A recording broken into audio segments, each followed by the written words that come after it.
Assalamualaikum warahmatullahi wabarakatuh. Perkenalkan saya Angga Firmanda, NIM 25241 dari lokal 3D PTIK. Pada kesempatan ini saya akan mempresentasikan materi mengenai implementasi kurikulum. Saya berasal dari kelompok 11. Eh, Kelompok 11 beranggotakan saya dan Mustahari Anissa Joni.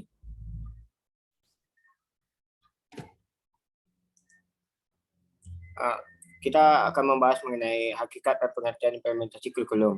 Implementasi adalah pelaksanaan di mana Brownie dan Widowski dalam Usman dan Setiawan mengubahkan makna implementasi sebagai perluasan aktivitas yang saling disesuaikan atau menyesuaikan. Sedangkan kurikulum diartikan sebagai jarak yang harus ditempuh seorang pelari mulai dari start sampai finish. Hal ini dimaknai bahwa kurikulum adalah jarak pendidikan yang harus dilalui oleh peserta didik yang bertujuan untuk memperoleh pengakuan yang biasanya dalam bentuk ijazah atau sertifikat. Implementasi kurikulum diwujudkan dalam bentuk pengalaman belajar dengan prinsip-prinsip yang dijadikan lebih mudah dan lebih efektif dikomunikasikan ke berbagai pihak sebagai pimpinan seperti pihak pimpinan sekolah, pendidik, pengawas sekolah, dan staf pendukung lainnya. Implementasi merupakan bagian dari keseluruhan manajemen kurikulum yang mencakup perkembangan kurikulum, implementasi, umpan balik, evaluasi, modifikasi, dan konstruksi kurikulum. Lalu, apa saja nilai-nilai atau prinsip implementasi kurikulum? Menurut Hamalik, implementasi kurikulum memiliki nilai-nilai perolehan kesempatan yang sama. Prinsip ini mengutamakan penyediaan tempat dengan memberdayakan peserta didik secara demokratis dan berkeadilan untuk memperoleh pengetahuan, keterampilan, dan sikap. Lalu yang kedua ialah berpusat pada anak, adanya upaya mandiri peserta didik untuk belajar, bekerja sama, dan menilai diri sendiri. Lalu yang ketiga, pendekatan dan kemitraan. Seluruh pengalaman belajar dirancang secara berkesinambungan, mulai dari taman kanak-kanak hingga dari kelas 1 hingga kelas akhir atau SMA. Pendekatan yang digunakan dalam pengalaman belajar difokuskan kepada kebutuhan peserta didik yang bervariasi dalam mengintegrasikan berbagai disiplin ilmu. Hal ini menuntut kemitraan dan menjadi tanggung jawab bersama antara peserta didik, pendidik, satuan pendidikan, dunia masyarakat, dan dunia industri serta orang tua dan masyarakat. Contohnya seperti belajar matematik dari kelas 1 ialah matematik dasar, lalu dilanjutkan pada matematik kelas 2 ialah lanjutan dari matematik yang kita pelajari pada kelas 1 tersebut. Yang keempat ialah kesatuan dalam kebijakan dan keberagaman dalam pelaksanaan. Standar kompetensi yang disusun oleh pusat, namun cara pelaksanaannya disesuaikan dengan kebutuhan dan kemampuan masing-masing daerah atau sekolah. Lalu, tahapan-tahapan implementasi kurikulum. Yang pertama ialah tahap perencanaan, yaitu di mana pada tahap ini kita pendidik menetapkan tujuan tertulis dalam visi dan misi satuan pendidikan. Yang kedua ialah tahap pelaksanaan. Pada tahap ini dilakukan perencanaan sebagai pihak yang terjadi dalam pelaksanaan motivasi agar pelaksanaan kegiatan optimal sesuai peran, tugas, dan tanggung jawab. Yang ketiga ialah tahap evaluasi, di mana pada tahap ini merupakan proses penilaian sesuatu berdasarkan kriteria tertentu yang akan menghasilkan kumpulan data atau informasi yang dibutuhkan. Lalu, faktor-faktor yang mempengaruhi implementasi kurikulum. Yang pertama, faktor perencanaan. Implementasi kurikulum membutuhkan perencanaan yang baik dan jelas mengenai berbagai organisasi mekanisme implementasi, tahap-tahapan implementasi, kegiatan apa yang harus dilakukan, kapan waktu pelaksanaannya, siapa yang bertanggung jawab dalam setiap tahapan, dan setiap kegiatan, kebutuhan logistik apa yang diperlukan, serta beberapa sumber biaya yang akan diperlukan. Ibarat simpelnya, faktor perencanaan ini merupakan pembagian tugas masing-masing orang yang berperan dalam pendidikan. Lalu faktor subsidi atau isi kurikulum. dapat mencakup karakteristik kurikulum seperti apakah memiliki kejelasan baik tujuan, pendekatan ataupun tata kelolanya, lalu realistik dan relevannya sehingga memperkuat konteks serta kontekstual serta implementasi dan selanjutnya kerangka konseptual yang mendasari ke pengembangan kerangka isi konseptual bahan ajar. Lalu faktor pendidik,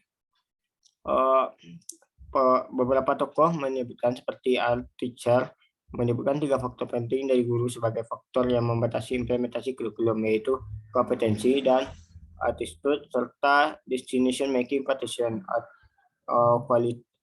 quality of college relationship. Selanjutnya adalah faktor iklim dan faktor budaya sekolah. Inovasi-inovasi baru yang mencakup tema-tema yang dapat disusun, tata kelola, pendekatan dalam proses pembelajaran, muatan, isi kurikulum, dan atau sistem penilaian. Inovasi membutuhkan perubahan dalam pola pikir, sikap, dan juga iklim serta budaya sekolah. Sehingga guru dalam tugas kesehariannya membutuhkan perubahan mindset atau perubahan cara berpikir, sikap terhadap pendekatan pembelajaran yang ilmiah, yang mengedepankan aktivitas belajar secara ilmiah seperti mengamati, menanya, mencoba, menganalisis, menyimpulkan, dan mengevaluasi. Yang kelima ialah faktor sarana dan prasarana.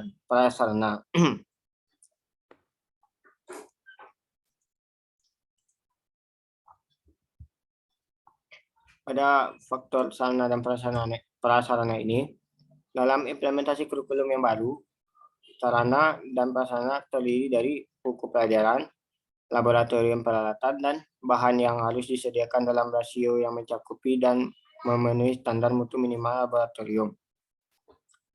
Lalu ketersediaan berbagai media pembelajaran baik jenis maupun model, yang di mana media-media pembelajaran tersebut dapat berupa media cetak, elektronik, maupun media berbasis lingkungan sekolah.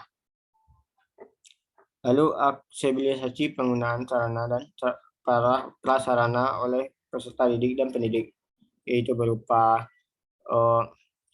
sharingnya pendidik dan peserta didik menggunakan sarana dan prasarana tersebut, atau susah atau mudahnya peserta didik dalam mengakses sarana dan prasarana tersebut. Lalu faktor peran kepala sekolah. Fungsi manajerial kepala sekolah yang mencakup fungsi perencanaan, pelaksanaan, monitoring, dan evaluasi, serta fungsi pengembangan. Dimba mengemukakan 5 aspek penting, yaitu dari peran kepala sekolah dalam implementasi kurikulum, yaitu kepala sekolah harus mengorganisir kegiatan pengembangan seperti in-service training program, workshop, staff development, meeting, dan by inviting expert. Lalu mengembangkan strategi implementasi yang beragam untuk mendidik guru. Melakukan kolaborasi dengan pengguna dalam menata kelola perubahan kurikulum, lalu melibatkan stakeholder dalam manajemen implementasi, melibatkan orang tua dalam implementasi. Maksudnya orang tua di sini ialah orang tua murid. Lalu ialah implementasi kurikulum sebagai suatu proses perubahan. Lalu implementasi kurikulum bisa berdasarkan inovasi. Yang pertama ialah inovasi yang dirancang untuk memperbaiki tingkat perkembangan siswa. Yang kedua ialah inovasi yang berhasil menghendaki adanya perubahan struktur dari sekolah tradisional, di mana tercipta perubahan antara guru dan murid dalam hal tanggung jawab masing-masing di dalam kelas dan interaksi satu sama lain. Yang ketiga ialah inovasi yang harus dicatat dengan baik dan merata bagi seluruh guru. Lalu implementasi yang sukses yang dilakukan harus bersifat organik dan bukan birokratis. Lalu perlu adanya rancangan kurikulum yang pasti untuk memfokuskan usaha seseorang dan waktu dan uang agar aktivitas tersebut berjalan rasional.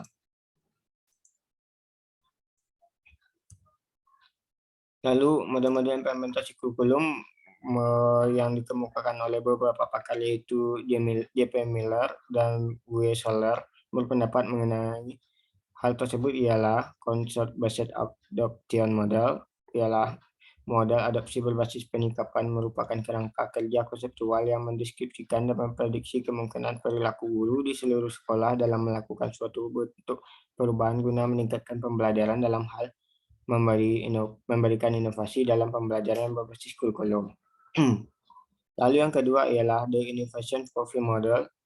Model ini dikembangkan oleh Lightwood, memungkinkan guru dan pengembangan kurikulum untuk mengembangkan profil yang menjadi hambatan dalam melakukan perubahan sehingga guru dapat mengatasi hambatan tersebut. Lalu teori model. Model ini dikembangkan berdasarkan kepada orientasi kurikulum transformasional. Model teori ini memberikan suatu skala yang membantu para guru mengidentifikasi seberapa besar lingkungan sekolah dapat menerima dan mengimplementasikan suatu inovasi, serta memberikan panduan untuk memudahkan implementasi perubahan. Lalu, bagaimana pengimplementasian konsep tersebut dalam pengembangan kurikulum sesuai prodi PTK? Seiring dengan perkembangan ilmu pengetahuan dan teknologi, khususnya teknologi informatika atau yang disingkat TIK, pembelajaran tidak hanya dilaksanakan di lembaga pendidikan, sekolah, atau perguruan tinggi dengan cara tatap muka dalam pembelajaran. Dapat dilaksanakan dengan pembelajaran jarak jauh melalui penggunaan teknologi seperti komputer dan internet. Pengajar dan pembelajar tidak perlu berada dalam satu tempat dalam waktu yang sama, tetapi bisa dimanapun dan tidak dibatasi oleh waktu. Implementasi kurikulum diwujudkan dalam bentuk pengalaman belajar dengan prinsip-prinsip yang menjadikan lebih mudah dan efektif untuk dikomunikasikan ke berbagai pihak seperti pimpinan sekolah, pendidik, pengawas, dan staf pendukung lainnya. Implementasi merupakan bagian dari keseluruhan manajemen kurikulum yang mencakup pengembangan kurikulum, implementasi, umpan balik, evaluasi, modifikasi, dan konstruksi kurikulum. Sekian dari presentasi saya. Apabila ada kesalahan dan kekurangan, saya mohon maaf. Wabillahi taufiq wal hidayah. Wassalamualaikum warahmatullahi wabarakatuh.